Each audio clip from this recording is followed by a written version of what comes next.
예, 우리 인사 나누겠습니다. 일주일 동안 수고하셨습니다. 예, 은혜 받고 돌아갑시다. 예, 오늘은 이렇게 나오는데 공기가 다르더라고요. 숨도 잘 쉬어지고 얼마나 좋은지 모릅니다. 자, 오늘 신명기 28장 14절 말씀 읽었습니다. 철로역정 6번째 시간입니다. 우리는 지난 시간에 크리스천이 고난의 길을 떠나서 그 다음에 고난의 언덕을 오르는 내용까지 살펴봤습니다. 이 고난의 언덕을 오르는데 처음에는 길이 좋아서 막 달려갔는데 그 다음에 힘들어서 걸어가다가 그 다음에 거의 기다시피 하면서 올라갔어요. 올라가다가 중간에 보니까 정자가 하나 있어요. 정자 아시죠? 나무로 만든 정자. 그 정자에서 잠시 쉬어가기로 하고 가던 길을 멈추었습니다. 여기서 만나는 이 정자는 저와 여러분이 그 신앙의 삶을 살다가 또는 어려운 시험을 당하다가 예상치 못했던 도움, 예상치 못했던 은혜, 예상치 못했던 은혜를 받는 것을 뜻한다고 말씀을 드렸어요. 그리고 우리가 이렇게 주일날 모여서 예배드리는 이 예배도 이런 정자 중에 하나예요. 그래서 이 예배를 통해서 우리가 새 힘을 얻고 그 다음에 충전하고 그렇게 하는 겁니다. 그런데 이 정자에 앉아서 두루마리를 읽던 성경을 읽던 크리스찬이 깜빡 잠이 들고 말았어요. 그런데 한번 잠이 드니까 쉽게 깨집니까? 깊이 잠들어 버렸어요. 해가 질 때까지. 그렇게 깊이 잠든 사이에 크리스찬이 손에 들고 있던 두루마리를 그만 떨어뜨리고 말았어요. 이 장면은 저와 여러분 가운데 한 사람도 예외가 없어요. 우리가 믿음의 길을 잘 가다가 어느 한순간에 영적으로 잠이 들면 하나님의 말씀을 놓칠 수 있다는 거예요. 이때 누군가 깨우는 소리를 듣고 이 크리스천이 벌떡 일어나서 다시 언덕을 오르기 시작합니다. 크리스천이 정자에서 잠에 깊이 빠짐으로 어떻게 됐어요? 순례의 길의 여정이 지연됐죠. 더욱이 잠이 들었을 때 두루마리를 떨어뜨려서 잃어버렸어요. 이 장면은 저와 여러분에게 영적인 게으름에 대하여 경계의 메시지를 줍니다. 가만히 보면 이 영적인 게으름은요, 우리가 힘들 때, 어려울 때, 그때 오지 않아요. 주로 언제 오느냐? 그 어려움이 지나고 막, 고난이 지나고 막, 그때 찾아오기가 쉬워요. 고난 가운데 있을 때는요, 긴장해가지고 영적으로 오히려 더 부지런해요. 더 하나님을 찾아요.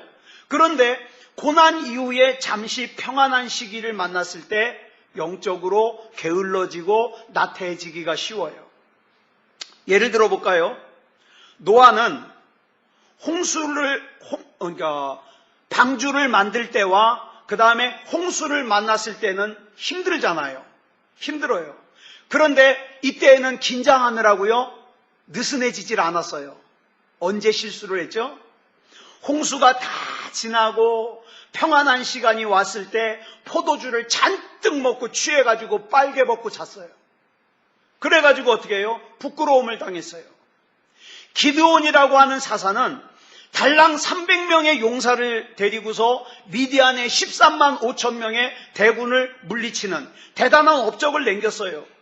그렇지만 그 전쟁 이후에 40년 동안 계속되는 평안한 세월을 맞이하면서 그 사람이 좀 위치가 높아지니까 아내가 많아져요. 많은 아내와 첩을 두게 되죠. 결국에 이때 둔 그 첩을 통해서 낳은 아들이 아비멜렉이라는 아들인데 이 아들이 기드온이 그동안 세운 집을 다 허물어뜨려 버려요. 여러분, 다윗 시대 때 유명한 장군인 요압 장군은 다윗이 어려울 때 가장 충성스러운 사람이었어요. 그러나 다윗의 생애에서 안정이 되고 평안한 세월을 맞이하니까 어떡합니까? 다윗을 떠나서 아도니아에게로 가버립니다. 다윗은 또 어때요? 다윗은 참 힘든 사람이었어요. 아버지 이새와 그 다음에 형들에게 인정을 못 받는 그런 사람이었어요. 그런데 어쩌다가 골리앗을 쓰러뜨린 후에 사울 왕의 딸인 미갈과 결혼을 했는데 이 미갈이 자기 남편이 미천한 집안 출신이라 어떻게 해요? 업신여겨요. 무시해요. 게다가 장인인 사울 왕은요, 질투에 눈이 멀어가지고 틈만 나면 사위인 다윗을 죽이려고 노려요. 그런 가운데서 다윗은 허구한 날 전쟁터로 동원됩니다. 얼마나 오랜 시간 동안 긴장된 삶을 살았을까요?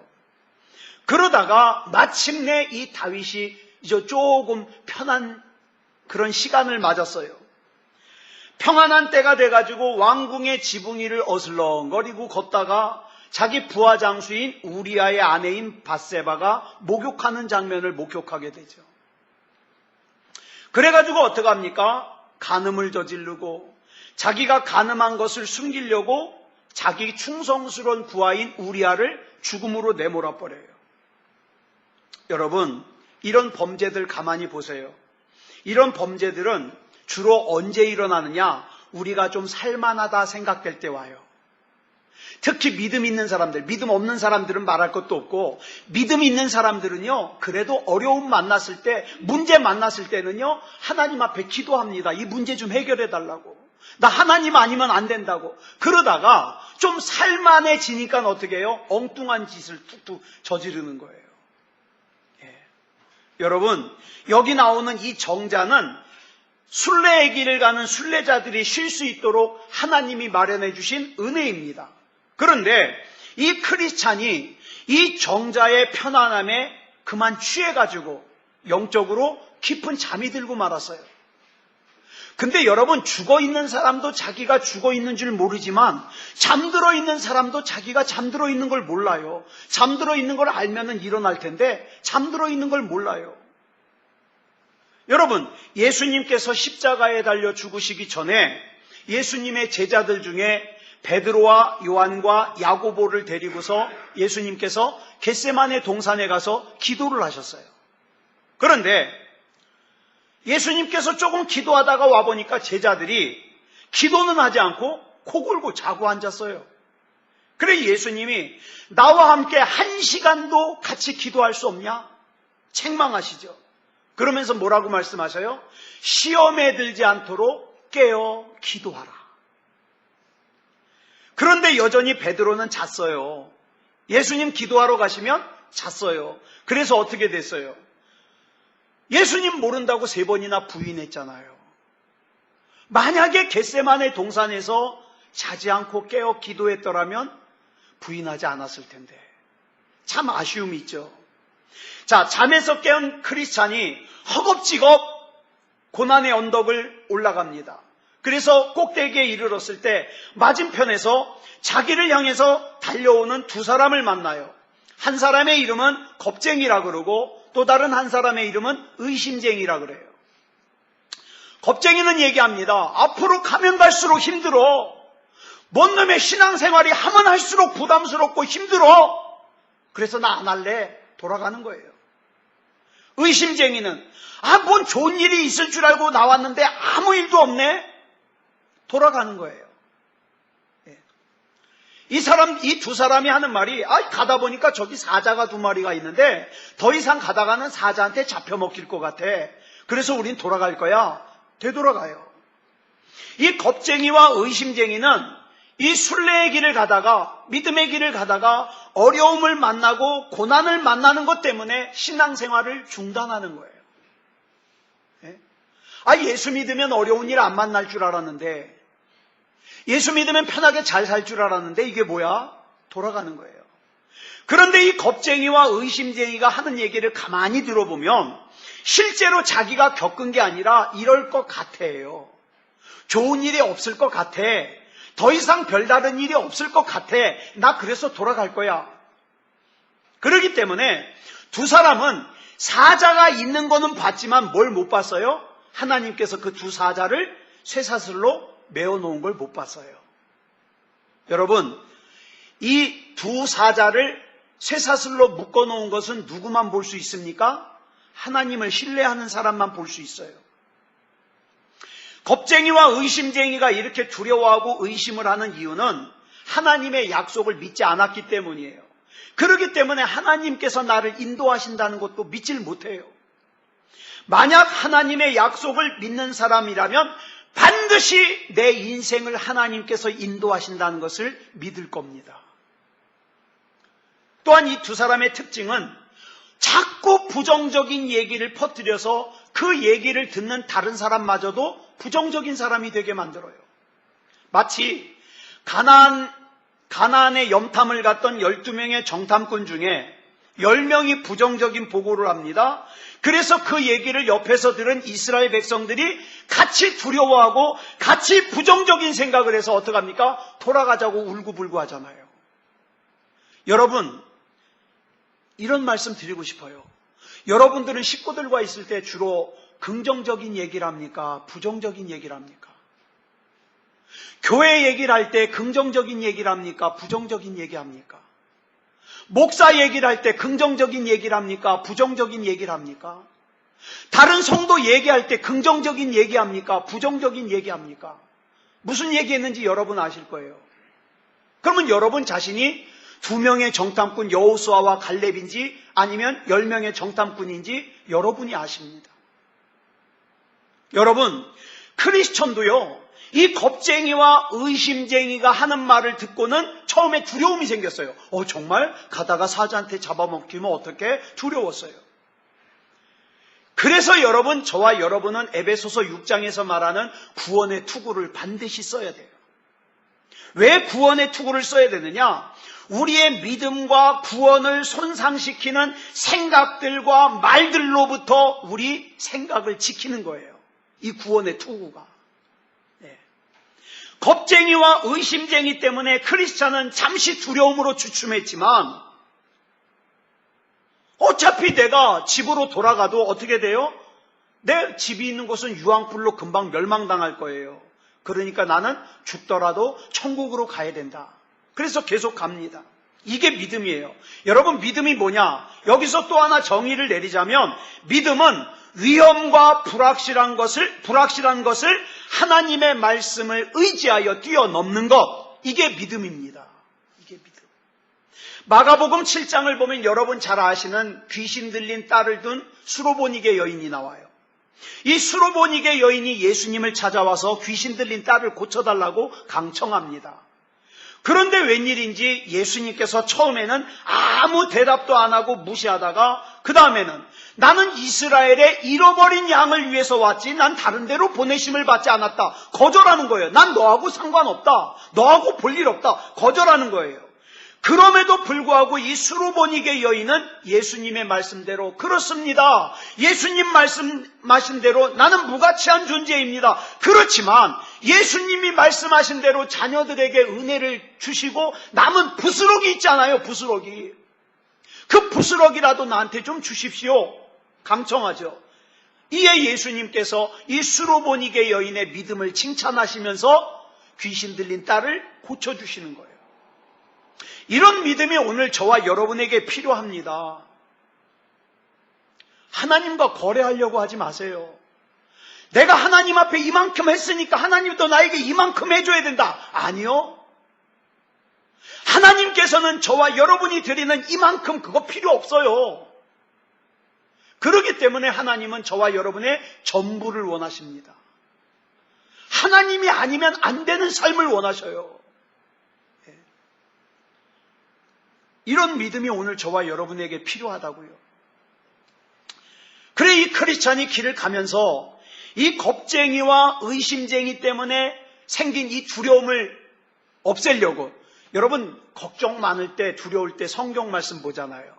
이 크리스찬이 이 두려움을 잊으려고 두루마리를 읽으려고 찾으니 어메 두루마리가 없네. 그제야 이 크리스찬이 생각하는 거예요. 아, 내가 아까 정자에서 잘 때 그때 이 두루마리를 떨어뜨렸구나. 이 사실을 기억하고 다시 정자로 되돌아옵니다. 여러분, 힘들게 왔던 길을 되돌아가려니 얼마나 짜증나고 힘이 들겠어요. 저도요, 컴퓨터로 설교를 작성하다가 날려버릴 때가 많아요. 저장 잘못해서. 그러면 새로 작성하는 것보다 더 힘들어요. 이미 다 끝난 건데. 그래서 어떻게 해요?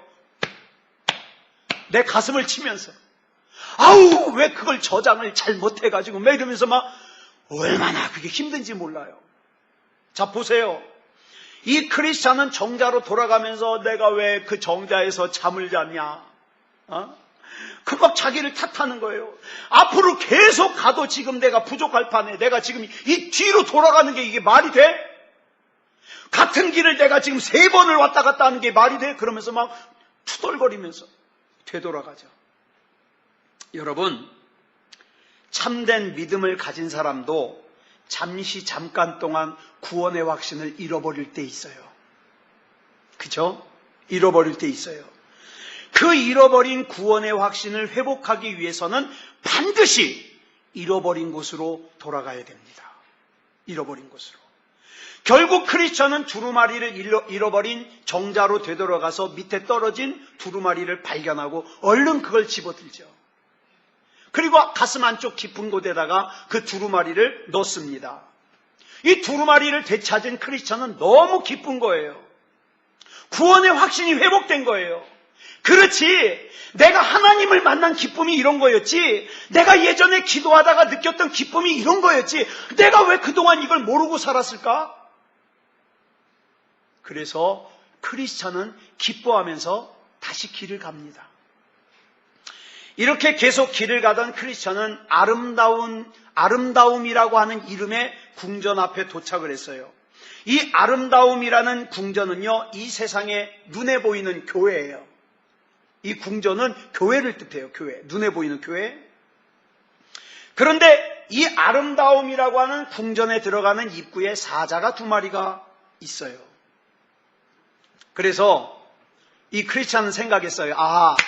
이 겁쟁이하고 의심쟁이가 여기서 본 이 사자를 보고 되돌아갔구나. 여러분, 이 2마리의 사자는 여기 왜 있느냐? 입으로 신앙 고백하는 사람들의 그 믿음을 테스트해서. 여러분, 입으로 신앙 고백은 누구나 해요. 근데 진짜 믿는 자와 믿지 않는 자를 구별하기 위해서 이 사자가 있는 거예요. 믿음이 없는 자들은 누구만 봅니까? 사자만 봅니다. 그러나 믿음이 있는 사람들은 그 사자를 묶은 쇠사슬을 봅니다. 겁쟁이와 의심쟁이는 사자만 보고 되돌아간 거예요. 여러분, 그러면 이 사자를 묶고 있는 쇠사슬은 뭘까요? 저와 여러분은 세상을 살면서 어려움 당해요, 안 당해요? 어려움 당할 때 이상한 일 만나는 것처럼 여기지 말라 그랬잖아요, 지난 시간에. 분명히 어려움 당해요. 그렇지만 기억할 게 있습니다. 저와 여러분이 당하는 이 어려움과 고난은 하나님의 주권 속에서 쇠사슬에 묶여서 통제되고 있다는 걸 믿으시기 바랍니다. 그렇기 때문에 저와 여러분은 어려울 때도 하나님 앞에 기도하고 어려움이 없을 때도 하나님 앞에 기도해야 되는 거예요. 겁쟁이와 의심쟁이는 이것을 믿는 믿음이 없었기 때문에 되돌아간 거예요. 그래서 이 크리스천이 아름다움이라고 하는 이름의 궁전 앞에 갔더니 문을 지키는 경계라고 하는 사람이 이렇게 소리를 질러요. 그 사자들이 쇠사슬에 묶여 있으니까 걱정하지 말고 오십시오. 가운데로만 똑바로 오면은 그 사자들이 어쩌지 못합니다. 그 사자는 하나님을 신뢰하는 자들과 신뢰하지 않는 자들을 구별해내기 위해서 묶어놓은 거니까 가운데로 똑바로 오십시오. 그래가지고 크리스찬이 가운데로 똑바로 갔어요. 그런데 놀랍죠. 이 사자를 묶은 쇠사슬이요, 일정 거리에서 딱 묶여있기 때문에 가운데로 가면 사자가 아무리 으르렁거리고 막 이래도 닿지를 않아요. 그래서 길 한가운데로 가면 안전한 거예요. 여러분, 하나님 말씀에 이런 말씀이 있습니다. 하나님 말씀 안에서 좌로나 우로나 치우치지 말라. 치우치지 말라. 만약 내가 이 길을 가다가 이쪽에 있는 사자가 무서워서 주춤 이쪽으로 가면 이쪽 사자에게 물려요. 이쪽 사자가 무서워서 이쪽으로 가면 이쪽 사자에게 물려요. 여러분, 한쪽으로 치우친다는 건 약속을 못 믿는다는 거예요. 하나님의 말씀을 못 믿는다는 거예요. 그래서 아까 우리가 읽은 신명기 28장은 저는 어렸을 때 저희 어머님이랑 둘이 예배 드릴 때 신명기 28장을 참 많이 읽었어요. 이 신명기 28장은 1절부터 복을 기록하고 있어요. 복. 하나님 말씀대로 사는 사람들이 누리는 복. 그래가지고 저희 어머님은 이 복 다 네가 가져라 그러면서 맨날 가족 예배만 드리면 신명기 28장. 그런데 잘 보세요.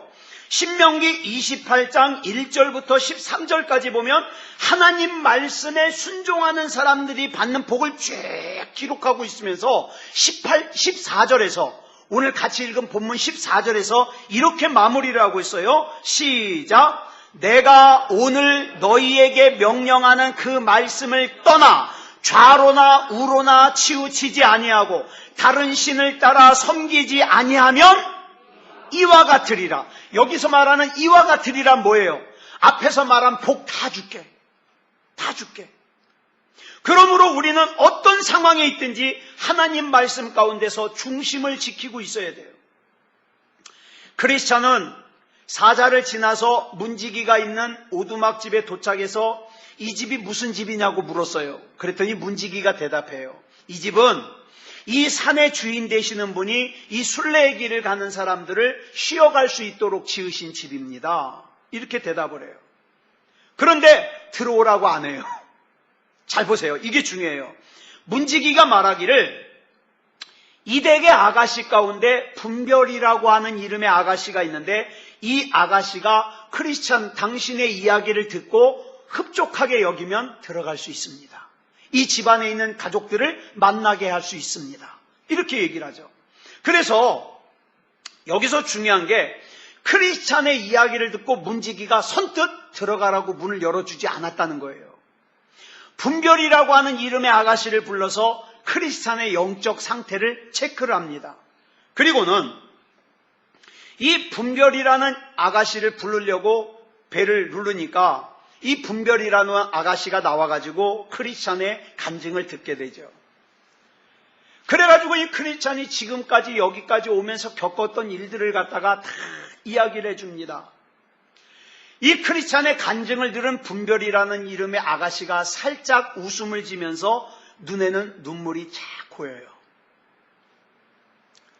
그러면서 나중에 또 이 분별이라고 하는 이름의 아가씨의 이 자매들이 나와요. 계속해서 경건이라는 이름의 아가씨, 신중이라는 이름의 아가씨, 잡이라는 이름의 아가씨가 이제 나중에 나와요. 이 아가씨들이 누구를 뜻하냐? 교회 직원을 뜻합니다. 우리 새소망교회 같으면 이창원 목사를 뜻해요. 네. 뭐냐 하면 이 분별이라는 이름의 아가씨는 크리스천에게 먼저 어디서 왔는가를 물어요. 여러분 이제부터는 많은 질문들이 나와요. 이 질문들이 나올 때 여러분도 그 질문에 대한 답을 한번 해보세요. 만약에 나에게 이 질문을 했다면 나는 뭐라고 대답할까? 이 답을 한번 생각해 보시기 바랍니다. 이 분별이라는 이름의 아가씨가 크리스찬에게 어디서 왔는가 이 질문을 해요. 이건 뭐냐 하면 크리스찬이 자기가 죄 가운데서 태어나서 죄 가운데서 살던 죄인이라는 걸 알지 못하면 이 아름다움이라는 이 이름의 궁전에 들어올 수가 없어요.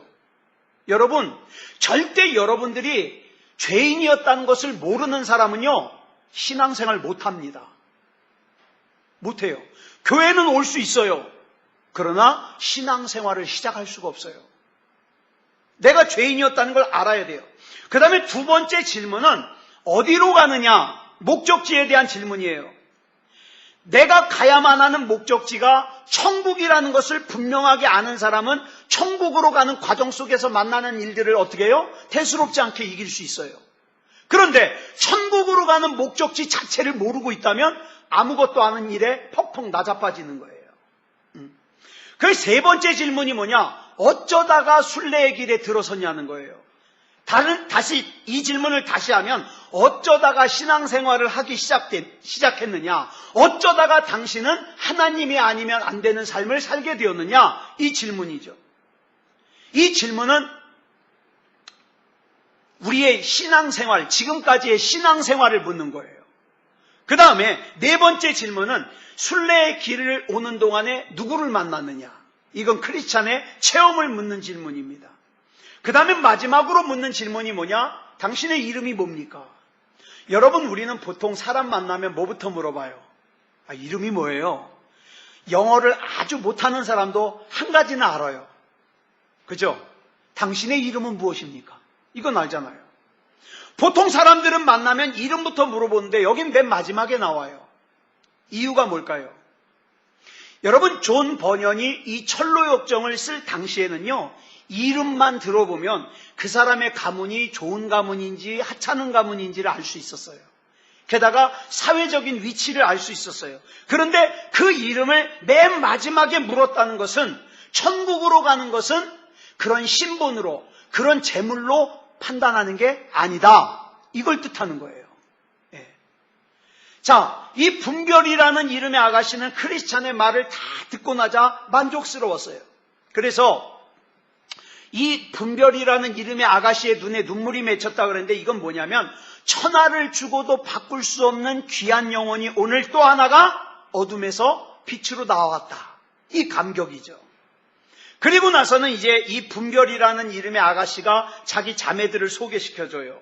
경건이라는 자매, 신중이라는 자매, 자비라는 자매를 소개시켜주는데, 이 자매들이 줄줄이 나와가지고 이제 크리스천 면접을 보는 것 같아요. 막 계속 질문해요. 계속 질문.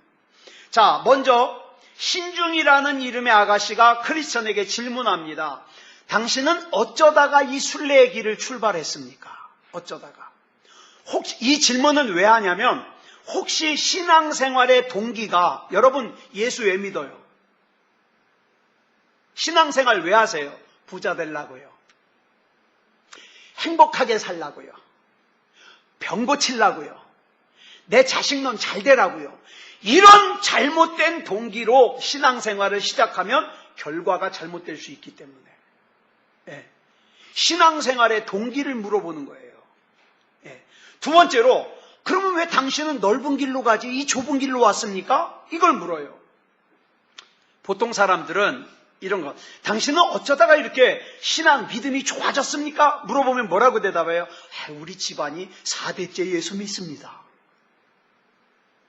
내가 어려서부터 참 영적으로 탁월했어요. 자랑질이에요.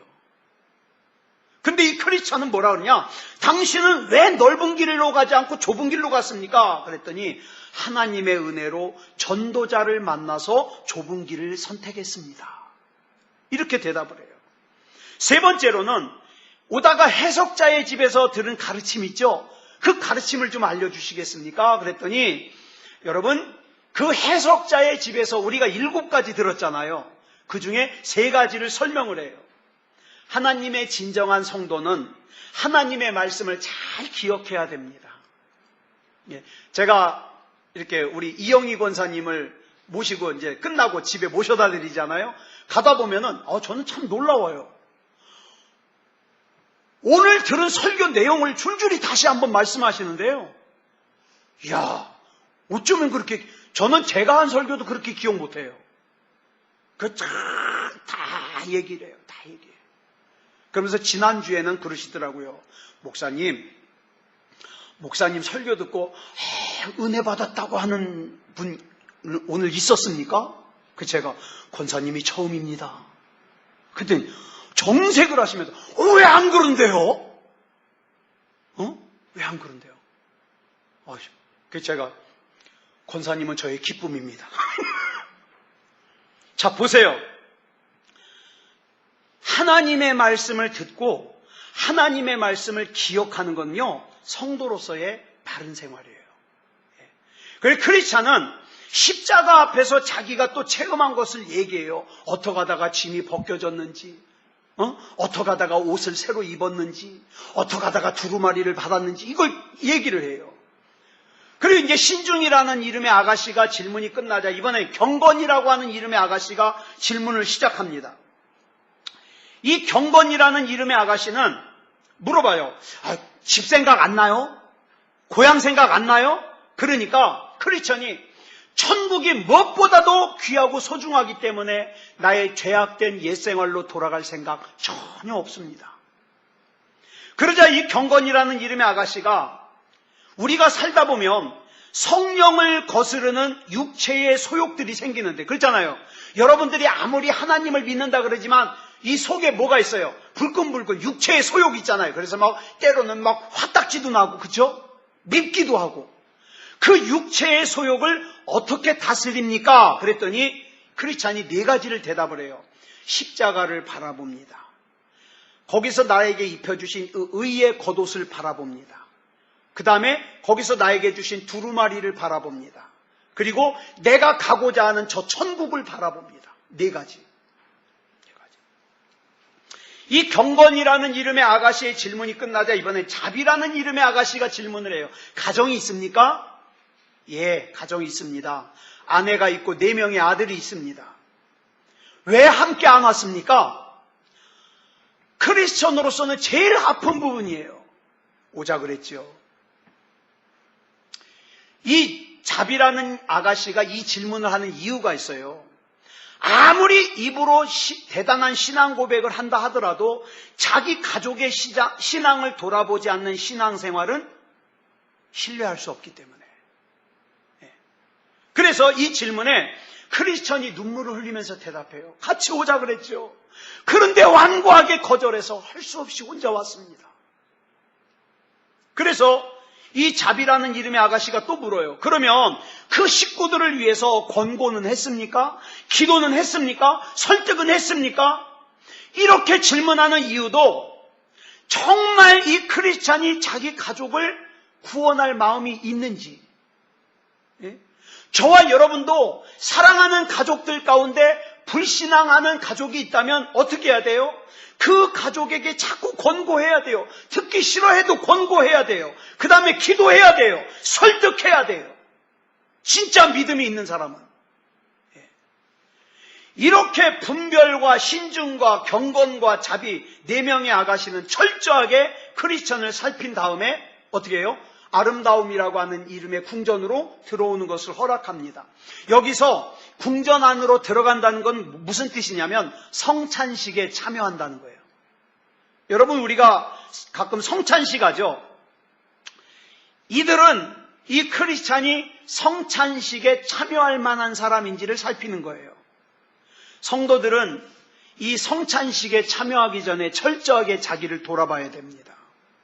자기를 성찰하지 않고 막 아무렇게나 살았던 사람이 성찬식에 참여한다? 그거는 하나님을 속이는 것이고 자기를 속이는 거예요. 그러니까 앞으로 성찬식 할 때에는 좀 더 특별하게. 물론 성찬식을 한다고 다 끝나는 건 아니에요. 성찬식을 하고 나서도 저와 여러분은 끊임없이 죄와 싸워야 돼요. 이 크리스찬은 마침내 그들과 함께 아름다움이라고 하는 이름의 궁전 안으로 들어가요. 여러분, 이 4명의 자녀들이 크리스찬의 영적 자질을 체크했던 것처럼 저와 여러분이 교회 안에서 이 자질을 체크하는 게 중요합니다. 요즘 교회는 어때요? 상처받을까봐 일정한 나이가 되면 다 세례 줍니다. 너는 아직 믿음이 안 돼. 세례 나중에 받아. 그러면 시험 들까봐 다 세례 줘요. 게다가 시집장가 가면은 어떻게 해요? 다 집사 직분 줍니다. 직분을 받을 만한 사람인지 아닌지 체크 잘못하면 시험 들어요. 그러다 보니까 교회 안에서 어떤 일들이 생기느냐? 세속적인 사람들이, 경건하지 못한 사람들이, 위선적인 사람들이, 빛의 자녀가 되지 못한 사람들이 소리를 높이게 돼요. 소리를. 그러다 보니까 교회가 세상에서 조롱거리가 되는 거죠. 여러분, 아름다움이라는 이름의 궁전 안으로 들어간 크리스찬은 방 이름이 평화예요. 평화라는 이름의 방에서 푹 잠을 잡니다. 그리고 이제 아침에 일어났더니 이 아름다움이라는 궁전으로 이끌어온 사람들이 크리스찬을 도서관으로 데려가요. 이제 이게 중요해요. 도서관으로 들어가는데 도서관으로 가가지고 주인의 족보를 갖다가 쫙 보여주면서 주인을 위해서 봉사한 위대한 사역자들이 기록되어 있는 책을 소개를 해요. 그런데 이 사역자들의 특징이 있어요. 뭐냐? 본래는 약한 사람들이었는데 용감한 전사가 됐다는 거예요. 여러분 기억하세요. 나를 약하다고 하나님 앞에서 생각하는 사람을 하나님께서 쓰십니다. 내가 충분히 강하다고 생각하는 사람 하나님이 안 쓰셔요. 여기 보니까 하나님이 쓰셔서 용감한 전사가 된 사람들의 특징이 뭐예요? 약한 사람들이에요. 그러면서 약한 사람들이 어떻게 하다가 용감한 전사가 되었는지를 얘기를 쭉 해줘요. 그 외에도 반드시 성취될 예언, 원수들을 두렵게 하는 이야기, 순례자들에게 힘이 되는 이야기, 그것들이 기록되어 있는 책들을 쫙 소개를 해줘요. 여러분, 우리 교회가 또한 이런 도서관이 돼야 됩니다. 저와 여러분이 교회에 와서 다른 것도 중요하지만 이 교회에서 예수 그리스도의 말씀과 예수 그리스도의 행하심과 하나님이신 예수 그리스도를 잘 들어야 돼요. 믿어야 돼요. 또 그 하나님을 믿는 믿음을 위해서 살았던 믿음의 사역자들에 대해서도 잘 들어야 돼요. 그 다음에 예수 그리스도의 긍휼하심과 자비하심도 잘 들어야 돼요. 또 하나 중요한 게 뭐냐면 성경에 예언되어 있는 것들을 잘 들어야 돼요. 그래서 하나님의 말씀이 잘 구비되어 있는 도서관이 돼야 돼요. 저와 여러분이 예배 시간마다 이 내용의 이야기들을 같이 나누면서 어떻게 해요? 자꾸 더 믿음다운 믿음이 되어야 되는 거죠. 그래서 우리 새소망교회도 이런 복음의 내용이 책들로 잘 구비되어 있는 훌륭한 도서관이 될 수 있도록 기도 많이 해주시기 바랍니다. 자, 반주 준비해 주시고요.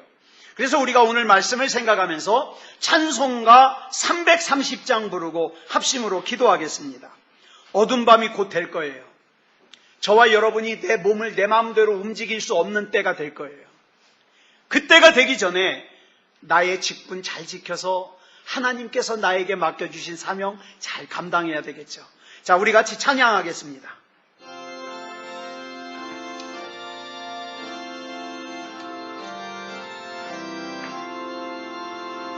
어두운 밤 시대리니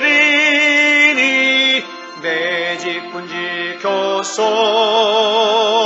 잔이슬 맺힐 때에 일찍 일어나 해 돋는 아침부터 힘써서 일하라. 일할 수 없는 밤이 속히 오리라. 어두운 밤 시대리니 내 직분 지켰소. 일할 때 일하면서 놀지 말아라. 낮에는 수고하나 쉴 때도 겠네. 일할 수 없는 밤이 속히 오리라. 어두운 밤 시대리니 내 직분 지켰소.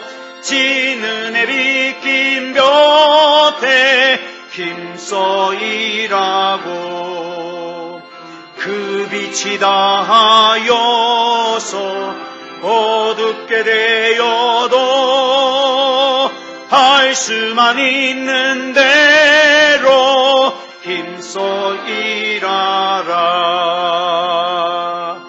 아멘. 우리 이 시간에 기도하실 때에 하나님, 내가 가고 있는 이 믿음의 길, 이 순례의 길 절대로 다른 데로 빠지거나 되돌아가지 말게 하시고 하나님 앞에서 믿음다운 믿음으로 곧게 나아갈 수 있게 하여 주시옵소서. 그래서 우리 하나님 앞에 인정받고 귀하게 쓰임받는 우리가 되게 하여 주시옵소서. 우리 같이 합심으로 기도하겠습니다. 사랑의 아버지 하나님 감사합니다. 하나님의 은혜 가운데 인도하여 주시어서 아버지 하나님이여 이 믿음의 길을 갈 수 있도록 인도하여 주시니 감사합니다. 아버지 하나님이여 이 믿음의 길을 가다가 때때로는 아버지 하나님이여 정말 기대하지 않았던 하나님의 인도하심과 도움을 만나기도 하는데 아버지 하나님이여 절대로 거기에서 안주하지 말게 하시고 끝까지 믿음의 길을 나아갈 수 있게 하여 주시옵소서. 사랑의 아버지 하나님이여 우리의 믿음이 믿음다운 믿음이게 하시고 하나님이 인정하시는 믿음이 되게 하여 주시어서 아버지 하나님이여 우리 하나님께서 맘 놓고 하나님께서 우리에게 맡겨주신 사명을 이룰 수 있음을 기대하실 수 있는 우리가 되게 하여 주시옵소서. 사랑의 아버지 하나님이여, 넓은 문 넓은 길로 가지 말게 하여 주시고 편한 곳 찾지 말게 하여 주시고, 아버지 하나님이여, 온전히 하나님의 뜻을 구하고 하나님의 뜻 안에 거할 수 있도록 인도하여 주시옵소서. 사랑의 아버지 하나님이여, 불쌍히 여겨주시고 인도하여 주셔서 하나님 안에서 믿음다운 믿음으로 살 수 있도록 인도하여 주시옵소서. 우리 하나님께서 붙잡아 주시고 인도하여 주실 줄 믿사오며 그리스도 예수님의 이름으로 간절히 기도드려 싸움나이다. 아멘.